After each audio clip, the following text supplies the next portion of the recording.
Back here, the Triple Radio Show. I know you was wondering, where the hell did we go? I must have to go to the bathroom a long time. I did kind of, I went into the bathroom, I took a leak. And can't hold it any longer. I'm getting up there in age. I can't hold my water no more. I'm always thirsty. I want to go to the bathroom, not go back to the bathroom again. Then I have to doo-doo, and I have to scratch here, and I have to drink some water. See, the scratching part, come on, you got to go back, step it back a second. You got to get rid of that itch part. You can resolve that. Baby, that's and the shitting part is good because you weren't for a minute, and now you are. So that's a really good cream. Let me tell you, as you get older, that scratches start feeling good. Like ooh, like a dog, you start shaking your leg. Don't tell me you do that. I'm just saying, no, not yet. They ain't got that bad yet. But I'm just saying, them scratching in them spots. Resist, please resist that. That would be horrible to walk in on. You're standing there like. Wow. I know. Nobody wants that visual. Some people I'm already visualizing. Yeah, there definitely are. Some people do not want to visualize that. Some people are into butt play. Say something sexy. Yeah. Definitely, but not all people. Some people are into butt play. Okay, so I like it. So all right, so what we're getting ready to do? We're actually getting ready to have an interview with Jeffrey. And we are actually going to be pretty much just talking about, guns a little bit. Some people are very left or right when it comes to guns or guns usage and stuff like that. But one thing that I will credit President Dick Sandwich with is that he did actually, people like him actually exposes how weak the laws are here in the United States and stuff like that. And motherfuckers start realizing, you mean to tell me I could walk down the street with my rifle or my handgun or with all this other shit? And most places you can. And the research I did on that. And you can't do nothing about it. So now that that's exposed to the world, oh shit. So now, and even the black people are like, oh, we can do it too? Bet. So now we're going to actually talk about it. Well, I think people were just doing it for civility. Everybody I know and not already really strapped. bring it out. but it's hidden. But legal guns, you can actually walk down the street with your pistol. And legal guns, 50 million new gun owners bought guns in 2020. I thought it was 17 million. No, it was like 50 million. I thought it ended up being in the or maybe. I think it was 17 million. How about the looting? They were looting a lot of guns then too. Yeah. You could buy a gun at Walmart. Yeah, that's they just changed the law there too. Oh. With rifles, you can't buy anything like artillery type of only artillery ammunition or rifles and stuff like that. So we're going to be talking about certain things. Laws and stuff like that, and we're gonna get some true information as it relates to definitely safety, guns, safety, and things of that such. Something safe about a gun, period. In the nature. Well, some people feel safe. I mean, well, once you purchase that, you have to really determine if it's either you or them, or you're just flashing it off, you know what I mean? But I mean, if somebody was to whip out a gun on me, they better use it. You know what I mean? For real. There's definitely an energy thing too. Like if you're thinking about something if you're thinking about it, that's what's going to come. We used to walk around in school. I went to school in Sheepshead. We were just talking about this, right? I used to walk around with a box cutter. That was like the thing back then. A box cutter and a machete sometimes. A machete? Yeah. Oh, okay. Yeah. Where are you putting that? Yeah, in my book bag. My transport. On the phone, on the phone with us right now, we got Jeffrey Howell on the phone. Jeffrey, you there? Yeah, I'm here. What's going on, Will? I'm good, man. How you feeling down there? Hey, doing great, bro. How's everything going with you? Oh, man, I'm hanging like a monkey with nothing to swing on. But you know how it goes. But anyway, on the phone we have Jeffrey Howell, co-owner of Black Gun Owners and Education. Wow. Hey, Jeffrey. Thanks for being here. This is Jenergy. Thanks for being here. Jenergy. I love it. Yeah, can you hear us? Yeah, I'm here. I hear you. Oh, okay. Oh, yeah, Jenergy said, oh, thanks for being here. I don't know if you heard her or not. Well, no, I can barely hear. I hear somebody in the background. I can barely hear them, though. I hear them, but I can barely hear them. Okay, hold on 1 second. Let's just make sure. Okay. Yeah. So we're gonna be talking one at a time because maybe that's what pretty much what it was.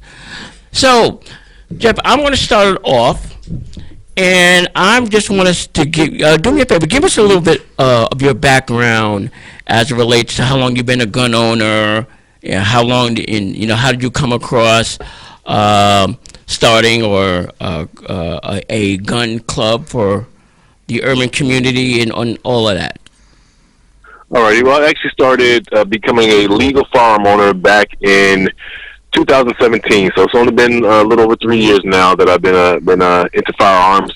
And I came across this group on Facebook called Black Gun Owners in Education. And so I went ahead and, started interacting with them, asking questions. A lot of knowledgeable folks were in there. And so it kind of piqued my interest. I was living in the state of Rhode Island at the time, and I was in the process of transferring here to Jacksonville, Florida, where I live at currently. And while coming here to Jacksonville, there were a bunch of folks in the group that was here in Jacksonville. So when I finally arrived here in town, we started going to the gun range and stuff and hanging out and started, actually pretty much having a pretty good time fellowshipping, learning more about guns and so forth.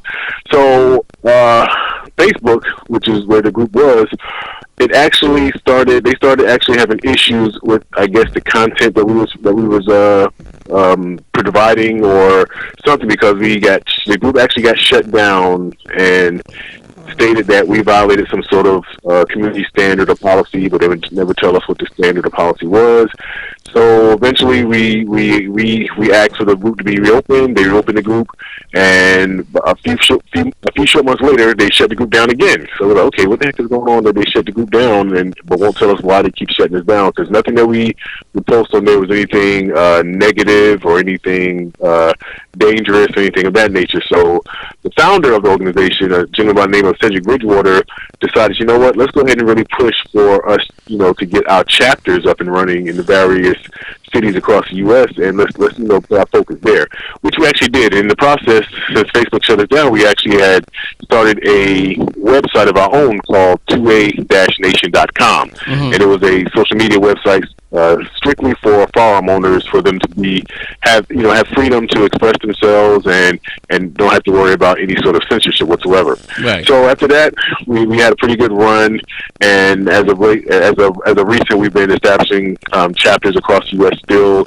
and we've been pushing. We've got chapters in New York, Ohio, Atlanta, Jacksonville, Los Angeles, Seattle, Washington, Delaware, pretty much.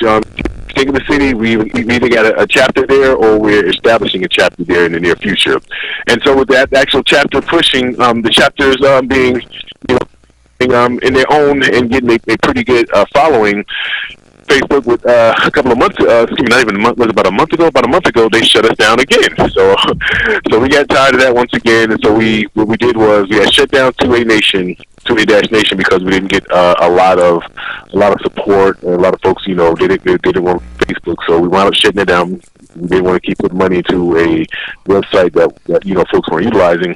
So with this latest shutdown, we decided to give it a try again, and actually it's been going pretty strong. We created a new social media website called VibeSpot, VYBESPOT.com, VibeSpot.com. And we've, it's pretty much just a social media website, but we have our own group on there, various, groups just like on Facebook, to where, we can actually discuss firearms, talk about firearms and firearm laws and firearms in the local community. And the biggest thing right now is the education and training, because that's exactly what Black Owned Education is about educating and training the urban community in firearm ownership, the safety principles, local laws, and that, for the biggest, try to break those stereotypes, because the biggest stereotype is that when a, person of color carries a firearm, that we're thugs, we're all these negative things, but when our white counterparts do it, it's nobody blinks an eye, nobody says anything. But we're trying to change that stereotype, and the big thing about it is it's not with folks outside of our community that we're trying to change that stereotype with. We're trying to change it within our own community, because the biggest critics that we see seem to come from our own communities, and that's what the biggest push is, to try to normalize Black gun ownership in the Black community. Okay, well, that's heavy. Quick question now: what cities do you have chapters in? Right now we have established chapters here, like I said, here in Jacksonville. An established chapter up in Ohio, predominantly in the Cleveland area. We have a chapter in Seattle, Washington, chapter in Los Angeles, California, Atlanta, Georgia, Delaware, since it's so small, just in the state of Delaware. We also have a chapter in New York. That's one of our biggest pushes right now, is the chapter that we have in New York. Due to New York and California, they both have very strict gun laws. So the one in LA is striving right now. We're pushing for the upstart, or rather the chapter in New York. They're going very strong right now. We're trying to continue to keep them on their path as far as steady building and growing as it can. Also, another chapter we got is in New Jersey. New Jersey is a new chapter that we're working on as well. North Carolina, predominantly in the Winston-Salem area and also in the Charlotte area, we're pushing chapters as of right now. And then most recently, I was contacted. No, I'm sorry, not recent. Oklahoma, Tulsa, Oklahoma, upcoming chapter in Tulsa, Oklahoma, Minneapolis, Minnesota. And as the most recent one that I know that we're working on is, well, two places, Nashville, Tennessee, and also, what was the other one? Tennessee and Alabama, the Huntsville area of Alabama. So, like I said, we steady trying to make things happen. And if there's anyone out there that's looking for a chapter in the area, I'm heavily into chapter development. So all it takes is just to reach out to me, and we'll definitely make that happen. Oh man, you are a human. You are a human machine gun, boy. Just information. Like, wow. Well, that is, yeah. That's jump ship up in what's pretty much what is your Coach? We don't have a lot of time. What is your mission statement, pretty much, for people that want to start a chapter or people that are interested into your group? Pretty much, what's your mission statement? Well, basically, that's what our mission statement is. It's actually on our website as well, which is bgoe-llc.com. And basically, our mission statement states pretty much what I said earlier, is that we're trying to normalize black gun ownership in our community. We're trying to erase those negative stereotypes. And because the biggest thing is, we don't want folks to continuously be scared to carry firearms, because it is our Second Amendment right. Even though when the Second Amendment was created, we were not really, technically involved or thought of at that time. But now that we have all these other rights, we need to ensure that we maintain the right to keep and bear arms. So that's pretty much our main focus of our mission statement. This is Jeffrey. Jeffrey's his name? Jeffrey, hi, this is Chachi. I got a question for you. What if we just did spread chapters of love? Can we just do that? I'm sorry, I can barely hear you. Can you hear me now? Can you hear me now? No, we Can you hear me now? Maybe just we have to adjust you. Yeah. We're gonna come I back think next at least one. get rid of the double standard, because it's definitely a double standard between white people and black people, and the way that it's looked at. You know what? I agree With to white that. people, it's looked at as your protection, and with black people, it's looked at as your threat, and that's got to go away. Were you able to hear that? It sounds very muffled. Oh no! Jen, why don't you say it? I was saying we at least have to get rid of the double standard, that with white people it's looked at as protection, and with black people they're looked at as a threat. So we have to get rid of that part.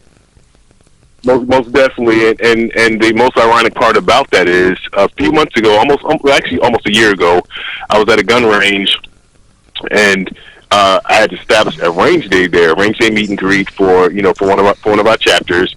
And at the gun range, one of the new members had got there before I did. And when he got there, I guess he inquired with one of the ladies behind the counter at the gun range and said, "Hey, I'm looking for this organization. They're here, and we're having an event today. So I'm just trying to see, do you know anything about this?" Lady's like, the lady's like, "No, I don't know anything about it." So when I finally got there, the lady actually came up to me and said, "Excuse me, are you here with the Black Gun Club?" I'm like, "Yeah, I'm here with them. How can I help you?" He's like, "Well, I have a few concerns. Basically, one of the guys came up to me and showed me a flyer that you guys created, and I just want to say that the flyer looked extremely racist." And so I asked her, like, "Okay, I'm sorry, but what about the flyer was racist?" And she kept saying, "Well, I'm just saying that it just looks real racist to me." And once you can ask her, what was it about the flyer that was racist to you? She's like, "Well, just the fact that you have the gun range in the background, and you guys are holding guns." And I'm like, "Okay, this is a gun range. We took the photo here at the gun range. Of course we're holding guns. I'm not understanding what was racist about it." And in the photo, it's just myself and three other gentlemen standing there holding firearms, showing proper trigger discipline and everything else, proper muzzle awareness. And we just took a photo together, and in her eyes, 4 black men holding a firearm, holding firearms, was considered That's racist in her racist. eyes. And So she- that was but she just one could- thing that just really opened my eyes, because we looked at other photos that were taken there at that same gun range, and of course it was Caucasian men, and not an eye was batted, not one thing was said about it, but yet with 4 black men, it was all of a sudden deemed racist. So it's just like you said, it was definitely a huge double standard. Do you now how do you actually try to encourage black people to join clubs and groups and stuff like that? Do you find it difficult for them to do it, or are they skeptical about doing it? Are they open to joining it? Well, it all depends. Just like with any other organization, if there's already a general interest, it makes it a lot easier. Every time I go to every time I'm at the gun range, or I'm at a gun show or at a gun shop, if I see a brother or sister there, I definitely approach them. I hand them my business card, and they even got flyers. And I say, hey, check this out. I'm part of an organization called Black Gun Owners Education, commonly referred to as BGOE. Take a look at because on the flyer, it shows all of our social media websites, because we're on Facebook, Twitter, Instagram. We have a YouTube channel as well. And, of course, with the latest Vibe Spot, we're on there. So all of that is listed on the flyer. So when you get a chance, just check us out whenever you get a moment, see what we're about. And then just emphasize, hey, basically we're out here trying to normalize black gun ownership, amongst the urban community. And a lot of times we're real receptive, and I receive a lot of calls back. And we do range days here at least once a month, and we have a pretty good turnout. Earlier in July, we actually did a range day. We had over 100 people come out, and it was just amazing. So it just really depends on the person. Sometimes they hear it. I can tell that it goes in one ear and out the other. But it's my duty to get the information out there to as many people as possible. Because what I don't like to hear is when people say, "Well, I didn't even know you guys existed. I didn't know that that there actually was an organization like this out there." So I just keep trying to push out the information as much as possible, and hopefully we get enough feedback to where the word continues to spread, and hopefully our numbers continue to build. Awesome. Do you offer classes, like on like safety, or on shooting a Actually, we gun? do. Every time that we have an actual range day, we conduct some sort of training. I just recently became a USDCA certified instructor in concealed carry, home defense, and also personal protection. So we do offer classes. Matter of fact, it was September. We actually did our first concealed carry class as an organization, and it turned out very well. And Nice. that's the other big part about it. Like I said, since we have education in our name, training is a huge part of what we do. Beautiful. Now, my next question is as it relates to the community. And as you know, there's a lot of young people in the community that have illegal guns, and brandishing them, and feeling they're entitled and empowered to do what they do, or handle their business street justice wise, what have you. In your opinion, do you think that them being part of the group, or you guys reaching out to them, is that a good idea? Or them learning how to use guns, you think that's a good idea? How do you, what is a suggestion for you guys to kind of deter them from using guns, or not using them yet? Or what's really the message that you would go if you had the opportunity to speak to youth like that, or at-risk youth?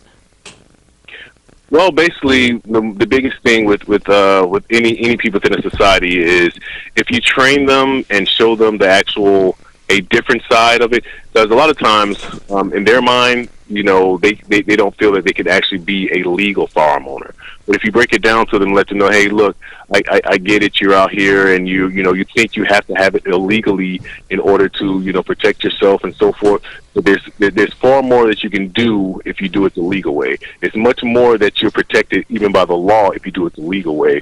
So a lot of times, even like I said, when I'm at the gun shops, I can tell the young guys that's coming in there, and they'd be like, just by the way they speak or the way that they ask for certain things. Oh yeah, I'm looking for a clip for my Glock, instead of saying I'm looking for a magazine. Just the vernacular they use, you can pretty much tell that, okay, this is a dude that that's really not familiar with firearms, but or feel he needs to have one, or who knows? I mean, worst case scenario, he just has, or he may have one illegally. Whatever the case may be, I don't know, and I don't judge them because of that. But I still approach them as well. Say, hey, bro, I treat them like I treat anyone else. Hey, what range do you go to? A lot of times they look surprised when I ask them that. I say, hey, I go out to Gateway. I go out to the Gateway Rifle and Pistol Range here in Jacksonville. Hey, you're more than welcome to come join me, and da da. And I've actually had a couple that actually have came out and shot with me, and just the way that they see that someone approached them and try to show them a different side of it, it definitely rings true. But are you going to reach everyone that way? Of course not. But to reach that one or two, or that few that actually listen and are interested in knowing, oh, there's a different way of doing this. Okay, I didn't know that. It's definitely very fulfilling. But that's the angle that I normally would use, and so far it's been pretty successful, I would say. Okay. A couple of more questions. Now, what is your take on these militia groups? They're pretty much always out there in force. There's always been out there in force, especially when it comes down to elections and big movements like that. So it's finally good to see that you start to see the black groups also, countering that. How do you get them? How do we get them more involved, or pretty much how do they get more involved? Is there a certain different kind of politic involved with that, or? Now, do you mean as far as the militia themselves? Well, not pretty much. Well, all right. Well, I guess in other words, what I'm saying is this: as you see the militias out there, the white militias out there, taking their stance, do you think that we are equaling them in terms of also showing support against them? Do you think we're still a little hesitant? What is your take between black gun owners taking a stance against racism, against militias and stuff like that, against double standard. Sure. Yes, exactly. Okay. Well, here's my stance on it. It seems like in a lot of areas that with the predominantly white militias, they have the notion or the mindset that they're the only ones out there, and a lot of times I've seen to where, they would use these intimidation tactics, like showing up places with their firearms in large groups, and it'd be weird because it'd be places that in reality, it's really no need to even carry a firearm for the instance, open carry the way that they do. But you know what? I will not speak negative on that aspect because, once again, I'm a firm believer of the Second Amendment, and they do have every right to do so in a legal manner. However, what I would say is that I'm not sure if you guys are familiar. There is a predominantly, or it's not predominantly, it's an all-black militia that's known as the NFAC, which stands for the Not Effing Around Coalition. And they've been pretty active as far as I know that they did a huge event in Stone Mountain this summer. They went to, I believe, they went to Louisiana. They went to Louisville, Kentucky, I believe twice, if I'm not mistaken. And they have a very huge presence and a strong following. And I know they even have members here in the Jacksonville, Florida area as well that travel to all these areas that they go and make a presence at. Now, to just see that is something that I think is that most people didn't think that we would see in our time, given the issues and the struggles that the Black Panther Party had experienced back in the in the mid to late '60s when they were doing their thing strong, and how the COINTELPRO and everything went was devised in order to shut them down. But I will say that with the presence of a black militia, I think that I ain't gonna say it counters, but it does show that, okay, you know what, you guys out here, doing your thing, exercising your Second Amendment rights, whether it's for racist means or whether it's for that they don't believe in a particular political stance or whatever the case may be, you know what, we're out here as well, showing our numbers in force and exercising our Second Amendment rights and advocating for what we believe to be fair and just and right as well. So it's all about perception and the way that it's actually done. And the biggest thing is you can do just anything you want to do within the realms of the law. It's not always going to be received in a positive manner, but if you look back during the civil rights times, a lot of things that the forefathers and the civil rights leaders did was not deemed as the right thing to do at that time. But look at where we are today because of what they did. So it's all a perception and the way that things develop over time. And once again, it's all about normalizing what they do, and normalizing us doing the same thing, basically, without folks having a bad eye. Look at it as oh, okay, well, here go these black people doing the same thing, or looking at us differently. No, look at us the same way you look at them. When they're out there with their guns and exercising their Second Amendment, and they're out there, showing that they're displeased with something, it's not looked at as bad as if when we do it. When we do it, it's always looked at a different manner. We're trying to change that. We're trying to normalize that. So I'm not part of a militia. Let me put that out there right now. BGOE is not a militia, but we definitely do support our brothers and sisters that are part of these organizations. Okay. Thank you. All right. Hey, Jeffrey, give us your social media handle so people know how to reach you, how to contact you guys. All right. On all social media platforms, if they put in Black Gun Owners and Education, it would definitely pop up. Or in many instances, if you just put in BGOE, it will pop up as well. Like I said, we're on all the social media platforms: Instagram, Twitter, Facebook, YouTube, and so forth. So definitely look forward to folks checking us out. On each one of those platforms, we try to put out as much different information to where you're not looking at the same info on all the platforms. So definitely check us out when you get a chance. And we also have like I said, our website, which is BGOE-LLC.com, and also our social media website, which is VibeSpot. VYBESPOT.com, vibespot.com. So check us out on all those different platforms. Thanks, Jeffrey. Yeah, Jeffrey, thank you very much, man. We appreciate you spending some time and talking with us and helping us get a little bit more aware of getting involved and starting to take a stance for your rights, because they do exist for us to have guns and carry arms and just doing it, walking around safely. And, the Second Amendment right. Thanks very much for that. We appreciate your time. Hey, well, I definitely appreciate you having me on your show, and it's definitely been a pleasure. Okay, great. Thanks, man. Appreciate it. And everybody else, we are getting ready to take another break here on the Triple Radio Show with your boy Will B. K, Genergy, and Chachi Gems. We'll be right back after these massages. I want a massage.